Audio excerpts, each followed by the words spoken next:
After completing his job change quest, Jinwoo, drained and resting, received a call from his sister about her parent-teacher conference. Before going to school, he visited the bank to manage his now improved finances from dungeon and quest rewards. Jinwoo arrived at school and met Gina's homeroom teacher. The teacher asked for his opinion on what he would do if Gina were to awaken as a hunter. Without hesitation, Jinwoo firmly stated that he would never allow his sister to become one. The conversation then shifted to one of Gina's friends, Song Yi, whose potential as a future hunter had raised some concerns.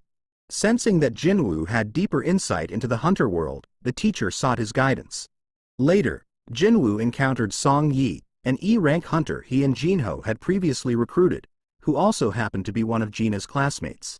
Song Yi, undeterred by the risks, tells Jinwoo she won't quit being a hunter. Respecting her resolve, Jinwoo invites her to join him.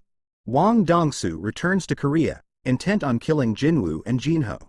At the airport, he's met by Woo Jinchul, who remains composed despite Wang's provocation. Meanwhile, Jinwoo and Song Yi arrived at AC rank gate, where they met An Sangmin and Yun. Thanks to a favor from An, they were allowed to join a White Tiger Guild raid intended for training new hunters. The team included an A-rank hunter, Kim Chul, who immediately showed disdain for the two E ranks, seeing them as burdens. Jinwoo brought Song Yi along to expose her to the harsh realities of being a hunter. As he observed the powerful team, he began to wonder if the raid might be too easy.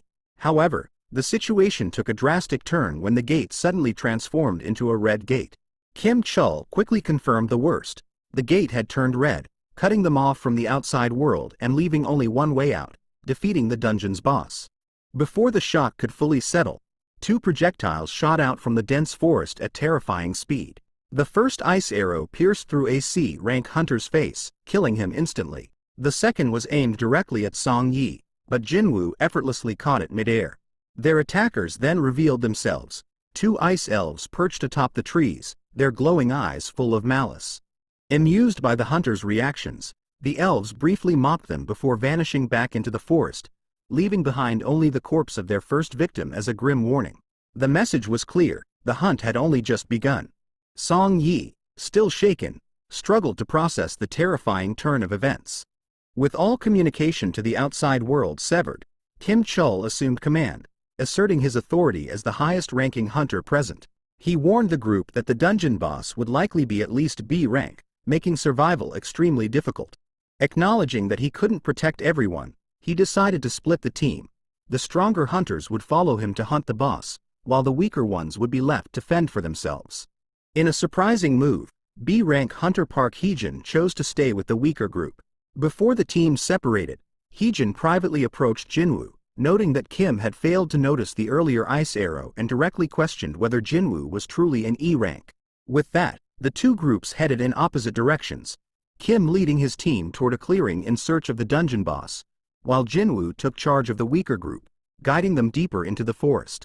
Meanwhile, within the deadly red gate, Jinwoo opened his inventory and handed out coats to everyone, assuring them that he would protect them, as long as they agreed not to ask him any questions. As they continued their journey, the group encountered a massive ice bear. Park Heejin instinctively prepared to assist, but Jinwoo raised a hand, signaling her to stay back. The ice bear let out a deafening roar and charged at Jinwoo. As it lunged, Jinwoo jumped and, with a single powerful punch to the head, brought the towering beast down instantly. The other hunters stared in absolute disbelief. Later, the group rested around a campfire, warming themselves and eating freshly roasted ice bear meat. Jinwoo joined the meal but seemed distracted. After finishing, he quietly stepped away to begin a personal training session. Moments later, glowing eyes emerged from the darkness. Jinwoo smirked as dozens of ice bears began to step out of the cave.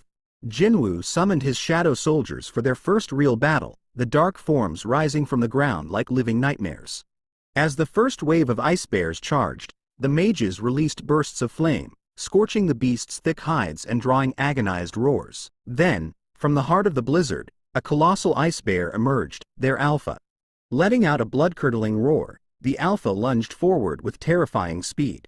From the shadows, Igris stepped out, gripping his crimson longsword. As the alpha charged, Igris stood firm. With one decisive motion, he raised his sword and beheaded the alpha in a single strike. Jinwoo raised his hand, and with a pulse of shadow energy, the fallen Alpha and the rest of the Ice Bears were reborn, now part of his growing shadow army. Beyond the Red Gate, in the real world, Baek Yeonho checked his watch. Among the group, Wang Dongsu stood with his arms crossed, his sharp gaze fixed on the swirling portal. To him, Sung Jin-Woo was already dead. He made a casual remark, suggesting that Jinwoo's fate was sealed the moment he entered, and that it was time to move on. Dongsu declared he would return to America, as there was nothing more to see here. However, An Sangmin spoke up, reminding Dongsu that Sung Jin-Woo was an acquaintance of his, someone worth waiting for. This triggered something in Dongsu. In a blur of motion, he grabbed An Sangmin by the throat and lifted him into the air. Baek Yeonho quickly intervened, placing a hand on Dongsu's wrist.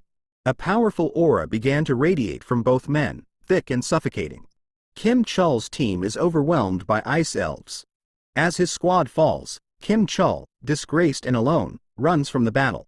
Back in the real world, as Baek Yeonho and Wang Dongsu come to blows outside the Red Gate, Woo Jinchul steps in, stopping them with ease and diffusing the situation.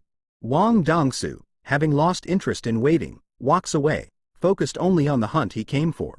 Meanwhile, Kim Chul finds the weaker hunters safe and relaxed, sparking fury over his own team's demise. But before he can lash out, Jinwoo strikes, sending him flying. At that moment, Jinwoo's instincts flared.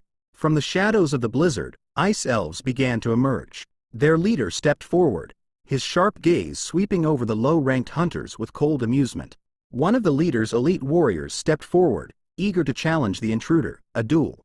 Without hesitation, Jinwoo decapitates the Ice Elf in an instant, ending the duel before it begins. Jinwoo then attacks Baruka with lightning speed, but the Ice Elf leader easily blocks the strike, revealing his formidable strength.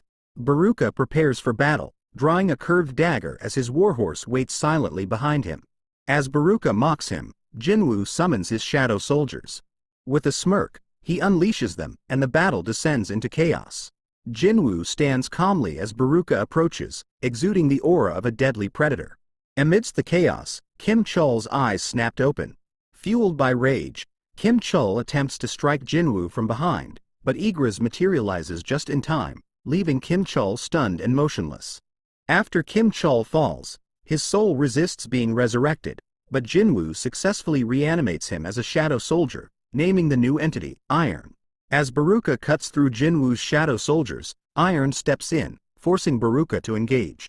Just as Baruka prepares to strike, a massive shield blocks his attack. As Iron swings a massive hammer at Baruka, Jinwoo and Igris arrive just as Baruka dodges. Despite the pressure, Baruka smirks, ready for the challenge. Igris attacks Baruka, who dodges with quick reflexes, but Jinwoo catches him off guard, piercing Baruka's shoulder. Baruka is briefly paralyzed by black energy, but his high resistance causes the effect to wear off quickly. Baruka realizes his Ice Elf warriors have been defeated by one of Jinwoo's shadows, leaving him feeling uneasy for the first time. Before Baruka could react, Iron captures him as the mages prepare a massive fireball. Baruka struggles, but Iron holds him tight as the fireball crashes down, engulfing them both in flames. Despite the fireball, Baruka survives. Jinwoo, using stealth, strikes Baruka with a lethal blow, but Baruka refuses to die. Baruka, defiant to the end, is crushed by Iron's hammer. The battle ends, and the surviving hunters celebrate their victory. The Red Gate shimmered, its ominous crimson glow fading as its surface shifted back to blue. Outside, Baek Yeonho and manager An watched in anticipation. Figures began to emerge, and Yeonho initially expected to see Kim Chul leading his team to safety. However, the first man to step out wasn't Kim Chul, it was Sung Jin-Woo. The other survivors followed, their faces weary but filled with relief. Yeonho scanned their faces, searching for any sign of the A-rank hunter and his team. Jinwoo met his gaze, his expression unreadable. Without hesitation, Yeonho stepped forward, demanding answers. Yet, Jinwoo remained composed, unwavering. His words were deliberate, measured. No explanation, no excuse. Instead, he simply pointed to the hunters behind him, the ones who had survived.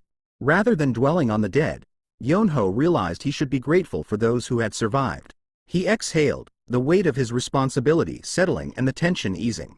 In a rare moment of humility, he acknowledged his misjudgment. Jinwoo turned